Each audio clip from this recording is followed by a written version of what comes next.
আলহামদুলিল্লাহ নাহমাদুহু ওয়া সাল্লি আলা রাসূলিল কারীম আম্মা বাদ সালাতু ওয়াসসালামু আলাইকা ইয়া রাসূলুল্লাহ সালাতু ওয়াসসালামু আলাইকা ইয়া হাবিবাল্লাহ।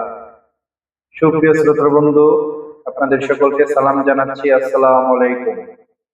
আজকে আরেকটি কথা বলার জন্য আসলাম যে আমাদের আপদ বিপদ কেন পিছু ছাড়ে না। এই টপিকে আগেও ভিডিও আসছে, সামনে আরো কয়েকটা আসবে ইনশাআল্লাহ। আজকে আগের পর্বতে আমরা আলোচনা করেছিলাম যে আল্লাহর স্মরণ থেকে বিমুখ থাকে আল্লাহ তার পিছনে শয়তান লাগিয়ে দেন। আজকে আমরা আলোচনা করব যে আমাদের আপদ বিপদ কেন পিছু ছাড়ে না। তো না ছাড়ার অনেক কারণ আছে, সেখান থেকে একটা কারণ নিয়ে আলোচনা করতে চাই।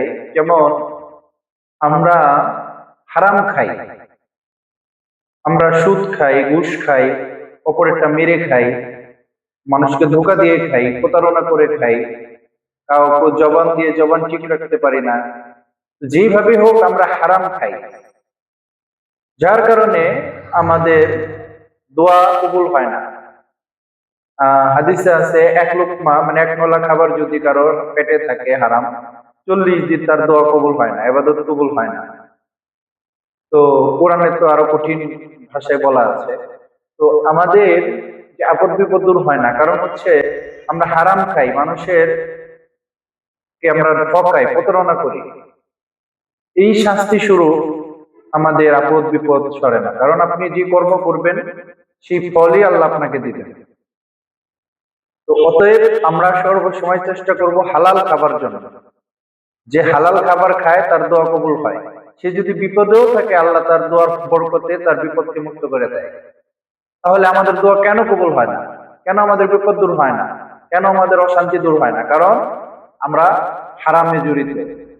আমরা মদ, গাঞ্জা, নেশা পানি, সুদ, ঘুষ, ইতিমের হক মেরে খাওয়া, মানুষকে ঠকায় খাওয়া, প্রতারণা করা, মা ওজনে কম দেওয়া, এই টিপের অনেক বিষয় আমরা জড়িত যে আমরা হারাম খাই। হারাম শুধু যে মানে হারাম জিনিস খাওয়া, যেমন নেশা পানি বা অন্যান্য যেগুলোকে স্পষ্ট হারাম করেছে সেগুলোও না। আপনি ঘরে গরুর বস্তুতে ভাত খাচ্ছেন, এটাও হারাম হতে পারে যদি এটার উপার্জনটা হারাম হয়। অতএব আমরা হারাম থেকে যদি বাঁচতে পারি তাহলে অসংখ্য বিপদ থেকে বাঁচতে পারবো ইনশাল্লাহ। আমাদের দোয়া কবুল হবে, আমাদের মুশকিল আসান হবে। তো আজকের ভিডিওর মূল থিমটি হচ্ছে আমরা হারাম থেকে বাঁচতে হবে, পাপ থেকে বাঁচতে হবে। আরো কি কি কারণে আমাদের উপরে গজব আসে, শাস্তি আসে, আমাদের উপরে জাদু শত্রু বেড়ে যায়, আল্লাহ চাপিয়ে দেন, এই বিষয়ে আগামীতে ভিডিও আসবে। আপনারা যদি এই বিষয়গুলো জানতে চান, ইসলামিক বিভিন্ন আমল, জিন জাদু রিলেটেড তদবির ও চিকিৎসা বিষয় আমল চাইলে আমাদের ইউটিউব চ্যানেলটি সাবস্ক্রাইব করবেন, আমাদের পেজটিকে ফলো করবেন, অবশ্যই শেয়ার করবেন অপরকে জানার জন্য। আর আমাদের চেম্বারে যদি কেউ চিকিৎসার জন্য আসতে চান আসতে পারেন। আমাদের চেম্বারের ঠিকানা টঙ্গী, গাজীপুর, চেরাকালী, ভ্যাকসিনকো, বটতলা, বা আমাদের নাম্বার দেওয়া থাকবে, অবশ্যই যোগাযোগ করে আসবেন। ধন্যবাদ সকলকে, সালাম এবং দোয়া। আসসালামু আলাইকুম।